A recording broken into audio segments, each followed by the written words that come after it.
indirect measurement of assets, debts, and income. The value of assets, such as houses, savings, and stock, minus the debt, such as mortgages and credit card balances, is referred to as wealth. Between 1998 and 2016, the U.S. economy roughly doubled, meaning everyone got wealthier. In recent years, however, debt has become a burden for many Americans. For 2019, consumer debt, not counting mortgages, has climbed to $4 trillion, higher than it has ever been, even after adjusting for inflation. Student debt totaled about $1.5 trillion last year, exceeding all other forms of consumer debt except mortgages. Auto debt is up nearly 40% of adjusting for inflation in the last decade to $1.3 trillion. And this is quoting a Wall Street Journal article. This is really important information, especially at this time in this pandemic where people are being furloughed, losing their jobs, and realizing that they do not have the funds to survive for 2 months, for 6 months. So this is an important information. As of 2019, the bottom half of all U.S. households have just begun to regain the wealth lost in the financial crisis and still have about 1/3 less wealth than they did in 2003. The top 1% of households have twice as much wealth as they did in 2003. Much of this disparity comes from differences in assets. More than 85% of the assets of the top 1% are in stocks and bonds. 85%. Just over half of assets owned by the bottom 50% of household is in the form of real estate. While a strong stock market can increase financial assets, home prices have outpaced income since 2009, which makes it harder to purchase a home and leaves many households without a real estate asset. So again, today, in the last 2 months, the stock market lost over 40% of its value. So that everything here is probably very different today. Income. And I felt that, and you felt that. Now, the people in poverty didn't feel it as much. They're feeling it in the form of lost jobs. Right. Income refers to cash received during a year from working, dividends, interest, rents, and government programs. This is from the Urban Institute. After World War II, incomes across the distribution grew at about the same rate until 1970s, when disparities began. How large these disparities actually are is not set in stone and depends on which measurements economists use when studying income. In 2017, the Census Bureau published data saying that the top 20% of households had 17 times as much income as the bottom 20% of households. When looking at the amount earned in a paycheck, this may be accurate, but when looking at the total disposable income, the results are different. The Census Bureau measurement was taken before taxes and transfers, ignoring the 80% of all taxes paid by the top 40% of households and the 70% of all public transfer payments that go to the bottom 40% of households. So studies focusing on income inequality can find markedly different results depending on whether they account for taxes and transfers. Examining income inequality between 1979 and 2014, Pickett says and Zuckman in 2018 found the wealthiest 10% receiving 55% of income growth. CBO in 2018 finds that the top 10% received 46% of growth. And the Otten and Splinter 2018 report that the top 10% received 31% of income growth. So that's an interesting fact when you read the paper, and the policy circle is about going beyond the headlines. So this is something, whenever you read an article about poverty, you can go back to this section and say, okay, what are they saying here? Yeah. And ask those questions, right? Exactly. So where studies have shown similar trends is in examining incomes since the Great Recession. Young people were hit especially hard by the recession, and the slow recovery has meant lifetime earnings are measurably lower for millennials. In 2019, Deloitte study found the average net worth of millennials, 18 to 35, is less than $8,000. But things may be looking up. In 2019, US workers under 35 reported being happier with their paycheck than people over age 55 for the first time since 2011. Can I add there though? Yeah. You can't, there's so much that's almost a little loaded only because the mentality and what's valued by millennials very different than what's valued by boomers. Oh, that's a really good And point. you know what I mean? And so they could be making significantly less, but if they're in a job that's engaging, that they can relate to, and that feeds into their purpose, they are a lot happier. So there's a lot that goes into the psyche between the two beyond the numbers. Right. That's a really great color here. Median weekly earnings rose 5% from the end of 2017 to the end of 18. The middle class was also demoralized throughout the recession and recovery. Longer working hours combined with increasing costs of education, healthcare, and housing have caused many to fear that they could fall out of the middle class altogether. When baby boomers were in their 20s, 70% were in middle class. Today, for millennials, that number is just 60%. In fact, in terms of net income, the average middle class households earns 13% more than the average household in the bottom 20% and works more than twice as many hours a week, but still somehow only has 32% more net income. This is from the Wall Street Journal. Census data published in 2017 also found that although the median income for urban dwellers jumped 5.4% last year to $61,521, households in rural area saw their earnings basically stagnate at less than $46,000. It's from the LA Times. Figures from the Institute for Research on Poverty show this is nothing new. Monthly poverty rates for rural areas are almost 4% higher than annual poverty rates reported by the Census Bureau. In 2016, urban poverty was 12% and rural poverty was 16%. So, other solution, and Karen, I'm going to turn it over to you for these other concepts around alleviating poverty. So the Universal Basic Income, UBI, is a highly controversial concept defined as guaranteed cash benefit that the government provides to all citizens, and has garnered renewed attention as a method of streamlining the current complicated and sometimes counterproductive system of U.S. transfer programs. Critics maintain UBI is not ideal for redistributive purposes, and pursuing a pro-work, pro-skills agenda that invests in human capital would do more than a simple handout to advance both individual economic security and aggregate productivity. Let's talk about the $15 minimum wage. And as a small business owner, this one was very, very controversial for me. Another heated debate in terms of poverty and income is the movement for a $15 minimum wage. Proponents argued that the current minimum wage is $7.25 is not a livable wage, and a Congressional Budget Office analysis found that raising the minimum wage to $15 would increase paychecks for 27 million workers and pull 1.3 million Americans out of poverty. Disney, Target, and Amazon, and now McDonald's, have made plans to raise their minimum wages to $15 an hour in the coming years.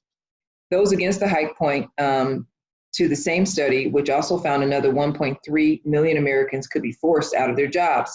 Skeptical economists note labor conditions and cost of living vary across the country, and a one-size-fits-all policy that more than doubles some businesses' wage bills could force layoffs or even business closures, according to the New York Times. Some research also shows higher minimum wages lead employers to reduce their benefits for employees and shift towards automation. In Seattle, wages rose 3%, but hours decreased by 6 to 7%. Overall, the amount of money paid out in the low-wage labor market actually declined due to the reductions in hours, according to Econ Talk. See which states have passed minimum wage laws in the National Council of State Legislators. That's a link that is in the brief. Just a side on this, When we were small business owners of childcare, early childhood development, we grappled with this issue. Over half of our income was our payroll. And so you take that type of hike, and even though some of our teachers made that amount, I struggled as a person who came from poverty because I'd like to pay as much as I possibly can so that the families that are serving our other families aren't in poverty. But I also try to figure out how in the world will I stay in business if we go to that amount. It was a really tough call. We did it through compression, and we were able to slowly take a few of our teachers up and up until we were past this $15 on average. But that was over the course of time. And not many businesses can do that. And we were a high level childcare center. And so we were able to charge, more, which is one could argue is already unaffordable in childcare. So it's a catch-22, clearly. Really is. And also, I think it's important to look at the numbers of who is on minimum wage, because minimum wage is not ever meant to be livable wage necessarily. So when you look at the numbers, it's people who are, a lot of them, part-time or young people. There's a lot of analysis there, and I think we have another brief around this whole issue. But it always ends up being, well, people work less hours, or they eliminate jobs, and this becomes a warrant for automation. And you already see it in McDonald's, for instance. Mm-hmm. McDonald's, especially in Europe and other countries, has really automated a lot of jobs.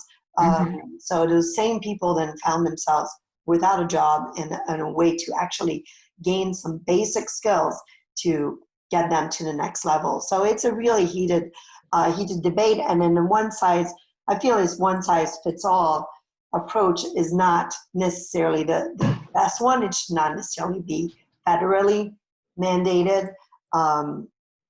Yeah, well, I mean, you got Cook County already at, what is it, 10 or 12 bucks an hour? They're already above me. I've hired no one at minimum wage. Who can live off of minimum wage? Maybe a teenager to buy clothes, but no one can live off of minimum wage. Right. But yeah, so you have other counties taking it into their own hands. I think where Congress has not considered, and hopefully they have a task, force looking at it, is the implications on small business, which now in the pandemic has already taken a huge hit. It's just a catch-22. It's so complicated. It's so complicated. Yeah, it really is. That's a whole brief on its own, because it really is divided on this. So it really is. Well, let's talk about innovative solutions. Wage supplements. The Poverty Reduction Opportunity Wage is an idea for wage supplementation that aims to configure a wage subsidy so that if a person works full-time, they will not be in poverty. If a person or couple works full-time for a year, the labor earnings are guaranteed to exceed the federal poverty line. Housing. Shelters to Shutters assists the homeless, veterans, and domestic violence victims. Individuals interview for entry-level property management positions, which offer discounted on-site housing. Temporary support for families in crisis. Safe Families operates in 70 cities in the United States, United Kingdom, and Canada, and other countries to provide temporary support for families in crisis due to unemployment, homelessness, and other challenges. Their goal is to keep children safe and out of the foster care system and ensure they're able to reunite with their families after the crisis has passed. Safe Families matches children with volunteer host families and provides coaching and other resources. Reducing recidivism. Those re-entering society from prison often face poverty and the challenges that accompany it. According to the Cato Institute's Michael D. Tanner, large numbers of people in poverty are burdened with a criminal record that makes it far more difficult for them to find jobs. The Dannon Project is a community-based program in Birmingham, Alabama, that helps people struggling with re-entry to society, especially nonviolent offenders from prison. Only 3% of the program participants return to prison, compared to the state average of 44%. And Hope for Prisoners is a Las Vegas-based training program for ex-offenders funded in part by the Woodson Center. Program support includes mentoring and skills training to prepare for employment. According to this UNLV study of 522 graduates of the program, 64% found stable employment. Of those employed, 25% found employment within 17 days of the training course. Its recidivism rate is also very low at only 6.3%. engaging entrepreneurship. As outlined in the Policy Circle's Economic Growth Brief, which you all have access to, business and entrepreneurship represent the largest and most successful anti-poverty program in human history. It is essential to reopen avenues for entrepreneurship as a component of fighting poverty. Expanding access to capital can address poverty by providing a new business opportunity. By one estimate, a 1% increase in the rate of new business equates to 2% decline in the poverty rate, according to AEI. And Opportunity Zones is a program created in the 2017 tax reform. The governors of each state select a limited amount of census tracts that meet the eligibility criteria of distressed communities to receive favorable tax treatment in the form of delayed or forgiven capital gains tax, depending on the length of the investment. The goal is to drive capital and opportunity into communities that lack such investment. Expanding access to capital can address poverty by providing new business opportunities. By one estimate, a 1% increase in the rate of new business equates to a 2% decline in the poverty rate. So that is, so those are some solutions. I mean, there are many others, and this kind of concludes the brief. And I'd love for us to talk about, to just have a discussion in conclusion as to like what people can do. And actually, before we do that, I'd like to include that we have a brief on creating career pathways. And this is, it's kind of linked to entrepreneurship. I think that within each company, each of us need to be a champion to intentionally create opportunities for those who come from distressed communities, to connect them with jobs that will let them out of poverty. But you need to have within companies, it's not just having entrepreneurship and having a company. You need to intentionally have a mindset to hire and help people lift themselves out and break the cycle of poverty. And that's a challenge in itself. We had this discussion, for instance, at Goldman Sachs. Goldman Sachs requires everybody in the company to have a college degree. So some of their managing directors are part of these boards of organization to help people come out of poverty, and they can't figure out a way to get them hired by Goldman Sachs, right? So that means that requires changing the requirements, the hiring requirements of the whole organization in order to really be part of moving the needle on this topic. So this creating career pathways, I think, is a whole other topic for entrepreneur to really look at, as to how your business and you and your business can make a difference. But Karen, I'd love to talk to you. You are so involved in moving the needle here. I'd love to hear your thoughts about what people can do after reading this brief, what should be their mindset, and you know, how can they engage? So I think there are a couple things, you know, from my own personal experience. One of the reasons I believe, in addition to the foundation of my faith, is that there were so many people that helped me along the way. I had these impromptu mentors, like second moms families that took an interest in my well-being. And oftentimes people in poverty have no resources and they have no support base. And if they do, sometimes it's quite dysfunctional. So I think, you know, one of the first things that anyone out there can do is look for an organization. There are many. If you look at that chart, it shows all the different agencies out here trying to help people that are struggling with poverty, to find one that fits your values and one that you can not just contribute. I think you should contribute time, talent, and resources, not just write a check. Because people in poverty need to know that other folks in the middle class and the wealthy, first of all, can support and believe that they can get out of poverty. That is a big part of it. That's the first thing. The other thing is I encourage you to get more educated around what the causes of poverty, the differences between the socioeconomic classes, some of the history even in the differences between the ethnic classes on why so many people end up in poverty, and particularly brown people end up in poverty. And understanding that and the history, I think, affords itself to a really interesting and really productive conversation on how to be a part of the solution. The solution is not necessarily only leaving the tyranny of the moment. Yes, we can write checks to get people's lights paid and their electricity not turned off. That's so important. But the real work is when you can help people in poverty change their mindset in programs that are helping people emotionally and mentally. The real work is in programs that are helping families in poverty get to self-sufficiency. I know a couple here in Naperville. I'm not as familiar with those in the city, but if we can move families that are in poverty to self-sufficiency, we have, in essence, which takes 2 to 5 years, by the way, help to break the cycle of poverty for them and their children. So I just recommend that you get educated. This brief does a lot of the work. I'd love to see, Sylvie, the socioeconomic differences added to the brief, perhaps one day down the road. Some of the ethnic indicators added to the brief one day down the road, because I think it helps to paint an even bigger picture. Yeah, that's right. I think maybe on this podcast I should invite you and Rudy Payne to actually talk about understanding a framework to understand poverty and add those socioeconomics, those statistics we should definitely, that you mentioned, we'll add them to the brief. There's to engage locally. One of the, each brief come with a discussion guide that guide you through the conversation with several questions that you can ask within your circle. To engage locally, also, one of the things that we recommend is to research your elected representative's position on poverty. What's their vision? What's their focus in tackling those challenges?